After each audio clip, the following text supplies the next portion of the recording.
गिनती की पुस्तक अध्याय 16। गिनती की पुस्तक अध्याय 16। कोरह, दातान और अबीराम का मचाया हुआ बलवा।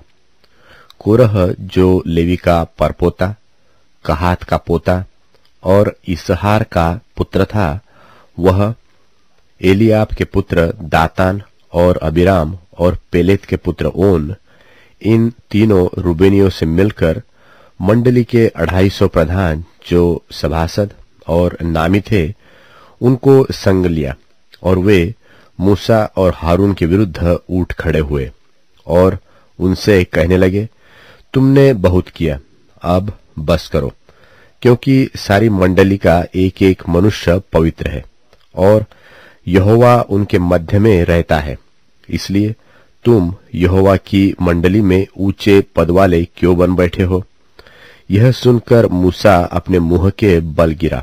फिर उसने कोरह और उसकी सारी मंडली से कहा कि बिहान को यहोवा दिखला देगा कि उसका कौन है और पवित्र कौन है, और उसको अपने समीप बुला लेगा।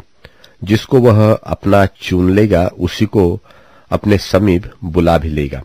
इसलिए हे कोरह, तुम अपनी सारी मंडली समेत यह करो, अर्थात अपना अपना धूपदान ठीक करो और कल उनमें आग रखकर यहोवा के सामने धूप देना। तब जिसको यहोवा चुन ले वही पवित्र ठहरेगा।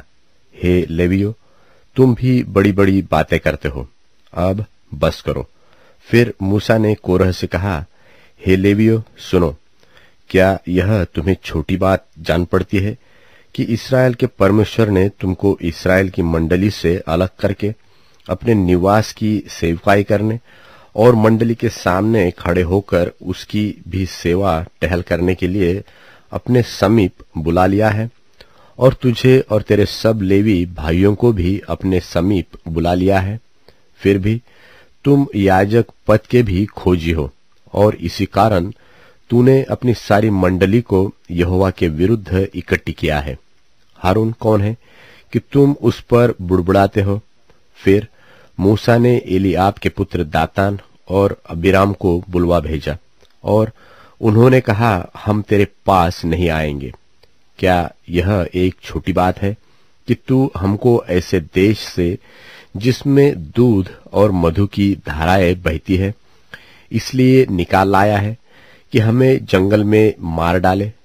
फिर क्या तू हमारे ऊपर प्रधान भी बनकर अधिकार जताता है? फिर तू हमें ऐसे देश में, जहां दूध और मधु की धाराएं बहती है ही नहीं, पहुंचाया, और न हमें खेतों और दाख की बारियों के अधिकारी किया। क्या तू इन लोगों की आंखों में धूलि डालेगा? हम तो नहीं आएंगे। तब मूसा का कोप बहुत भड़क उठा और उसने यहोवा से कहा, उन लोगों की भेंट की ओर दृष्टि न कर। मैंने तो उनसे एक गधा नहीं लिया और न उनमें से किसी की हानि की है। तब मूसा ने कोरह से कहा, कल तू अपनी सारी मंडली को लेकर हारून के साथ यहोवा के सामने हाजिर होना, और तुम सब अपना अपना धूपदान लेकर उनमें धूप देना। फिर अपना अपना धूपदान जो सब समेत 250 होगे यहोवा के सामने ले जाना। विशेष करके तू और हारून अपना अपना धूपदान ले जाना। सो उन्होंने अपना अपना धूपदान लेकर और उनमें आग रखकर उन पर धूप डाला, और मूसा और हारून के साथ मिलाप वाले तंबू के द्वार पर खड़े हुए। और कोरह ने सारे मंडली को उनके विरुद्ध मिलाप वाले तंबू के द्वार पर इकट्ठा कर लिया। तब यहोवा का तेज सारी मंडली को दिखाई दिया। तब यहोवा ने मूसा और हारून से कहा, उस मंडली के बीच में से अलग हो जाओ कि मैं उन्हें पल भर में भस्म कर डालूं। तब वे मुंह के बल गिर के कहने लगे, हे परमेश्वर, हे सब प्राणियों के आत्माओं के परमेश्वर, क्या एक पुरुष के पाप के कारण तेरा क्रोध सारी मंडली पर होगा? यहोवा ने मूसा से कहा, मंडली के लोगों से कहा कि कोरह, दातान और अबीराम के तंबू के आसपास से हट जाओ। तब मूसा उठकर दातान और अबीराम के पास गया, और इस्राएलियों के वृद्ध लोग उसके पीछे पीछे गए। और उसने मंडली के लोगों से कहा, तुम उन दुष्ट मनुष्यों के डेरों के पास से हट जाओ और उनकी कोई वस्तु न छुओ, कहीं ऐसा न हो कि तुम भी उनके सब पापों में फंसकर मिट जाओ। यह सुन वे कोरह, दातान और अबीराम के तंबू के आसपास से हट गए। परंतु दातान और अबीराम निकलकर अपनी पत्नियों, बेटों और बाल बच्चों समेत अपने अपने डेरे के द्वार पर खड़े हुए। तब मूसा ने कहा, इससे तुम जान लोगे कि यहोवा ने मुझे भेजा है कि यह सब काम करूं, क्योंकि मैंने अपनी इच्छा से कुछ नहीं किया।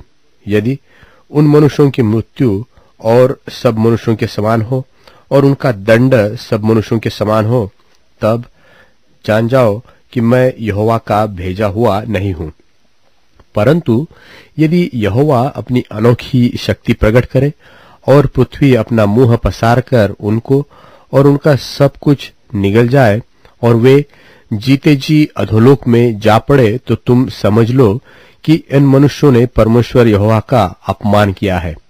वह ये सब बातें कह ही चुका था कि भूमि उन लोगों के पांव के नीचे से फट गई और पृथ्वी ने अपना मुंह खोल दिया और उनका घरदार का सामान और कोरह के सब मनुष्यों को उनकी सारी संपत्ति को भी निगल लिया, और वे और उनका सारा घरबार जीवित ही अधोलोक में जा पड़े।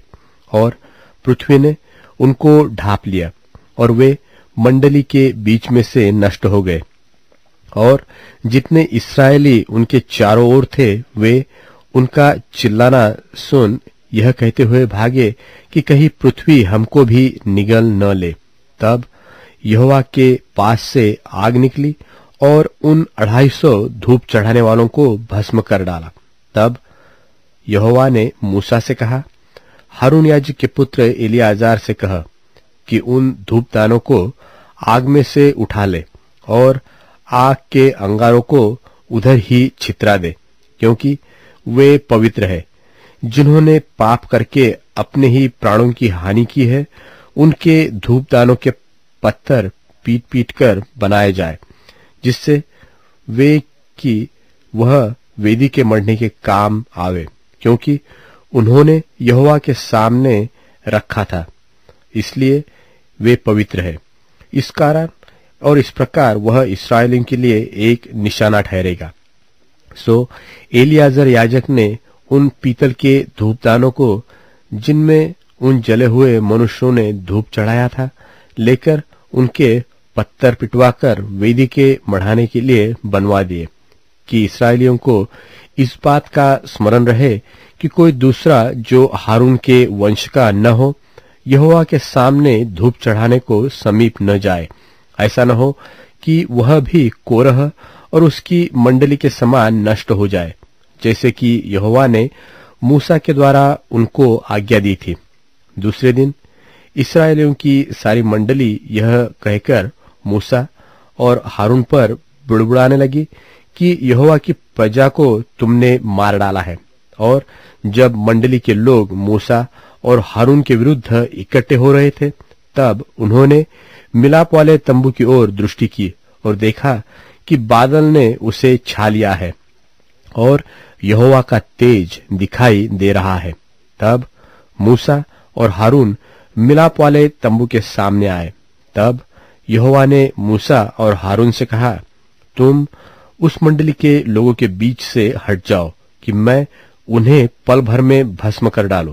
तब वे मुंह के बल गिरे। और मूसा ने हारून से कहा, धूपदान को लेकर उसमें वेदी पर से आग रखकर उस पर धूप डाल। मंडली के पास फुर्ती से जाकर उसके लिए प्रायश्चित्त कर, क्योंकि यहोवा का कोप अत्यंत भड़का है और मरी फैलने लगी है। मूसा की आज्ञा के अनुसार हारून धूपदान को लेकर मंडली के बीच में दौड़ा, और यह देखकर कि लोगों में मरी फैल लगी है, उसने धूप जलाकर लोगों के लिए प्रायश्चित्त किया।